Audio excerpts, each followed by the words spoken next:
Hello everyone, Johar. প্রায় অনেক দিন পর আবারও একটা মিনি ব্লগ নিয়ে চলে এসেছি। ভিডিওটা বেশ কয়েকদিন আগেকার, প্রায় অনেক দিন হয়ে গেল কোনো ভিডিও বানাচ্ছি না, আর ভিডিও আপলোডও করা হচ্ছে না। তো প্রথমে আমাদের বাজারে কিছু কাজ ছিল, সেগুলো মিটিয়ে নিয়ে আমরা এই সাইড দিয়ে, উল্টো সাইড দিয়ে মানে সারেঙ্গারে দিতে যাচ্ছি, বাউরিয়া। তো ভাবলাম যে অতটা গাড়ি নিয়ে আবার কেন ঘুরবো, কারণ কি আমাদের কাজটা ছিল বাজারের একদম শেষ প্রান্তে, তো সেই জন্য ভাবলাম এদিক দিয়ে ঘুরিয়ে নিয়ে চলে যায়। আর আমাদের এই আশেপাশে সময় কাটানোর জায়গা বলতেই গঙ্গার ধার, আর কিছু নেই গো।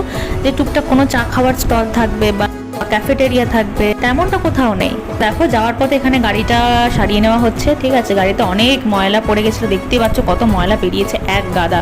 গাড়িটাতে একটু আওয়াজ হচ্ছিল, তো আমার হাজবেন্ড ভাবলো সামনে গ্যারেজ আছে, তো এখান থেকে ঠিক করিয়ে নেওয়া যাক। সাইডে আমি এদিকে দাঁড়িয়ে আছি, তো অনেকক্ষণ দাঁড়িয়ে থাকার পর ফাইনালি আমি বসলাম, কারণ কি অনেকটা টাইম লাগছিল, বসতে আমি বাধ্য হলাম। তারপর এখানে দেখো একটু ক্যামেরা অন করে একটুখানি ক্যাপ মারছিলাম, আর এদিকে আমার হাজবেন্ডকে বলছিলাম একটু তাকাও তাকাও, বেচারা তাকালো না।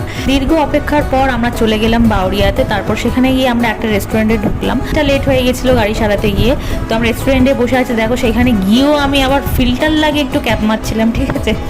তারপরে আমরা চাউমিন অর্ডার করেছিলাম, চিকেন চাও হাফ আপ অর্ডার করেছিলাম, কারণ কি বাড়ি গিয়েও খেতে হবে। অনেকটা লেট হয়ে গেছিলো, ভেবেছিলাম অনেক কিছু খাবো, কিন্তু কিছুই খেতে পারিনি সেদিনকে। অনেক প্ল্যান ছিল আর কি। গণেশ পুজোর দিনকে আমরা বাইরে বেরিয়েছিলাম, তো সেদিনকে ওই 3টে মতো প্যান্ডেল আমরা দেখতে পেয়েছিলাম, ঠিক আছে। তো সেটাকেই আমি তুলে নিয়েছি। তারপরে গঙ্গার ঘাটে এসে চা খাবো না তা তো হয় না, তো নিয়ে নিয়েছি মাটির ভারে 2 কাপ চা, আমি নিয়ে নিয়েছি বিস্কিট। তারপরে আমরা গিয়ে ঘাটে বসে একটু গল্প টল্প করে, সেদিনকে বাড়ি ফিরতে অনেকটা রাত হয়ে গেছিলো, আড্ডা ফাড্ডা মেরে তারপরে আমরা বাড়ি ফিরেছি। তো কি অপূর্ব দৃশ্য দেখো, রাতের এই গঙ্গার ধারের দৃশ্য দেখতে আমার যে কি যে ভালো লাগে, কি শান্তি লাগে, আমি বলে বোঝাতে পারবো না।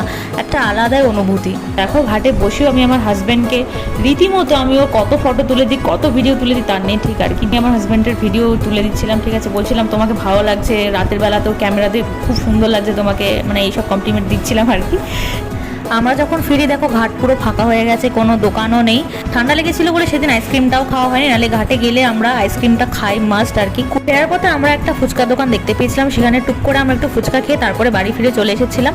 তো এই ব্লগটা ভালো লাগলে অবশ্যই লাইক কমেন্ট শেয়ার করে দিও, আর না ভালো লাগলেও লাইক কমেন্ট শেয়ার করে দিও। না শেয়ার করতে হবে না, একটা লাইক করে দিও আর কমেন্ট করে যেও, ঠিক আছে। কারণ কমেন্ট পড়তে আমার ভীষণ ভালো লাগে, আমাদের দুজনেরই ভীষণ ভালো লাগে। রোজ না হলেও মাঝে মাঝে এরকম মিনি ব্লগ নিয়ে আসবো। তো আজকের ব্লগটা এতটাই, দেখা হবে নেক্সট কোনো মিনি ব্লগে এইরকমই। সবাই খুব ভালো থাকবে, সুস্থ থাকবে, দেখা হবে নেক্সট ব্লগে। টাটা।